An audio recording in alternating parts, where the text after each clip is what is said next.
July 3rd, 2018. Some people may have been pleased to hear this news today that the extremely corrupt and scandal-ridden company, this mining company, Glencore, had many scandals over the past several decades. They are facing some serious trouble now, both legally and financially, after the Department of Justice the company announced that they had been subpoenaed by the Department of Justice over their work in Venezuela, Congo, the Congo and Nigeria. They said that they received the subpoena from the U.S. Department of Justice demanding that they hand over a decade's worth of records on their activities in these countries. At issue is whether it complied properly with anti-corruption and money laundering statutes. Shares for the company, their shares tanked as much as 13% after this statement. So their shares took a serious hit after they announced that they had to hand over these documents. They will have to hand over these documents. They mention in this article that this is also amidst another scandal, again with Glencore, involving the same company. Dan Gertler, a very influential, important individual within Glencore. There's also a lot of evidence that he has been engaged in corruption on behalf of the company. President Donald Trump, in December, some people may have seen this news back then when he signed this executive order which blocked the property of persons involved in serious human rights abuse or corruption. It was freezing the assets of over a dozen individuals. Now, I talked about this at the time, back in December of last year, and it was noted at the time that some of these individuals, Glencore is central to this order as well. They are connected to the Clintons. Glencore is connected to the Clintons. A few other of these human rights abusers that were named in this executive order back in December were also connected to Clinton. You can look at the actual order, but I just pulled a couple quotes. I'll go to the just the summary of the video that, again, from my own channel that I did back in December. So just talking about that executive order, which I also have linked, but they said that the Trump administration was doing this. They said they were launching this new sanctions regime in order to target human rights abusers and corrupt actors around the world. So President Trump signed that executive order blocking the property of persons in serious human rights abuse or corruption. In an annex to the order, there were 13 individuals that were listed who would be affected by the sanctions, including a couple of individuals with ties to the Clintons and the Clinton Foundation. Going back to Glencore specifically, so Dan Gertler, he works for Glencore. He is currently under investigation for corruption as well. This known as an international businessman who acquired a fortune through corrupt business deals in the Democratic Republic of the Congo. It's listed in the annex to this order. He was also exposed in the recent Paradise Papers as Glencore secretly donated millions to Gertler to act as a middleman for landing deals in the Democratic Republic of the Congo. Another article goes in great detail, but before Gertler had this role in the company, one of the founders of the company, this corruption in Glencore goes back pretty much to when they were founded. Glencore company founded in 1974 by Mark Rich. And Rich also was facing a lot of legal trouble related to his work with the company some decades ago. He never faced punishment thanks to his friend Bill Clinton, who was president at the time. Just brief segment from this article to explain that he was pardoned by Bill Clinton. So Mark Rich of Glencore, one of the founders of Glencore, he was a former refugee, became a naturalized U.S. citizen after fleeing Nazi-occupied Belgium with his family, led this firm for 2 decades. The company early on forged a reputation for aggressive tactics and willingness to do business where others would not. Glencore in 2004 was cited by the CIA as having paid $3.2 million in illegal kickbacks in violation of sanctions to Iraq's state-run oil monopoly.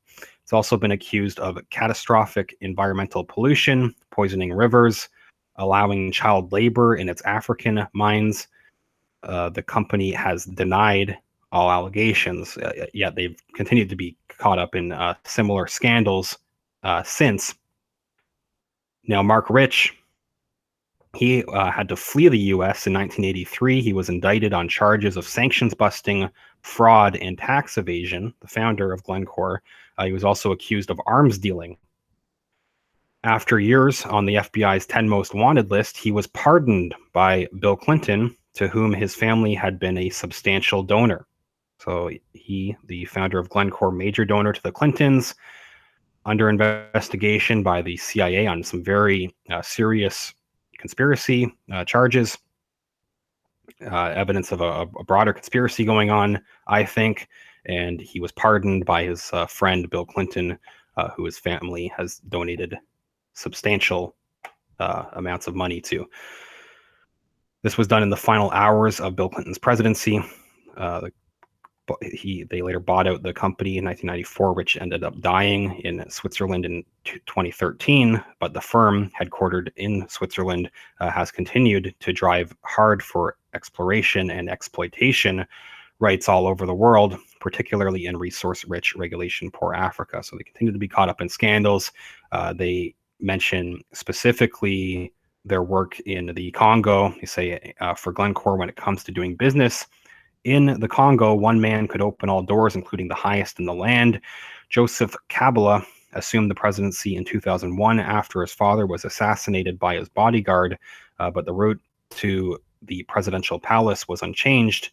Glencore's key man in the Congo was the president's friend, Dan Gertler, who, again, he's currently being investigated. So Mark Rich out of the picture, close friend of Bill Clinton. He was the founder of this company, but Mark Rich never really faced any serious punishment, and they were allowed to continue operating like this. So at the very least, their shares have taken a serious hit. They are being forced to hand over 10 years, as they said, over a decade's worth of records on its activities in Congo, Venezuela, and Nigeria. This is today's report, just the most recent updates, what's going on with Glencore. Their shares, they say that people who bought into Glencore's shares should have some kind of knowledge. This article is saying that something like this might happen. Trading 90 commodities in 50 countries means you're doing business in places where bribery is not uncommon. I also have a Zero Hedge article linked. Go into a little bit more detail. One comment from Tyler Broda, analyst of RBC Capital Markets. He told the Financial Times that there, quote, is not enough detail on the release to understand exactly what the investigation holds. However, with the subpoena covering multiple countries, this would indicate that there is a relatively thorough investigation at hand. The Foreign Corrupt Practices Act appears at first investigation to provide subject to sanctions, fines, and penalties up to $25 million, or twice the gain or loss caused by the violation, and imprisonment for up to 5 years per occurrence. Another analyst from Alpha Value, they said they pointed out that, quote, given the near perpetual political and economic woes in these countries, it's been a well-known fact for years that business irregularities existed. However, they say that Glencore's business practices in particular, they're well known to have been reflected in its lower multiples despite ample cash flow, an ample cash flow cushion from the trading division. They also do give a quote from, I believe, the same Bloomberg article we just looked at. Later in the article, they added on that Glencore and its billionaire CEO, Ivan Glassenberg, was facing some serious challenges this year as it completed its turnaround from the worst of the sell-off in late 2015.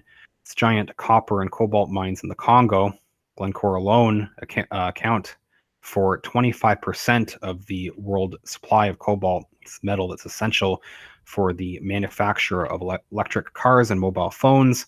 Company has faced also legal disputes with the Congolese government.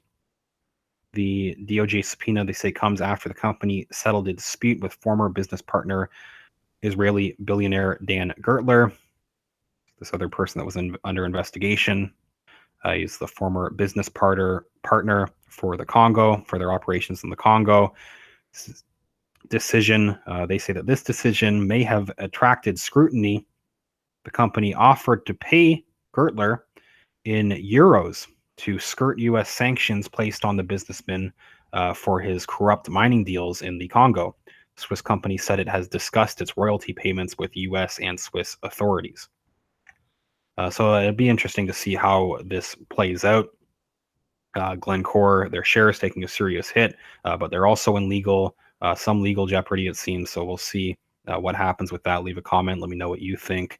It'll be interesting if we see any more developments tied to this executive order from December. This was a pretty major follow-up to that. And again, there's 12 other individuals listed in that same executive order. So that's something maybe to go back and take another look at, given this news. Let me know what you think about all this in the comments. If you leave a like on this video, it's greatly appreciated, and subscribe to the channel. One other reminder, I'm on patreon.com/realityreader. Thank you everybody that donates over there. A few dollars makes a huge difference. Gives me some extra time to put back on the channel, keep talking about these issues.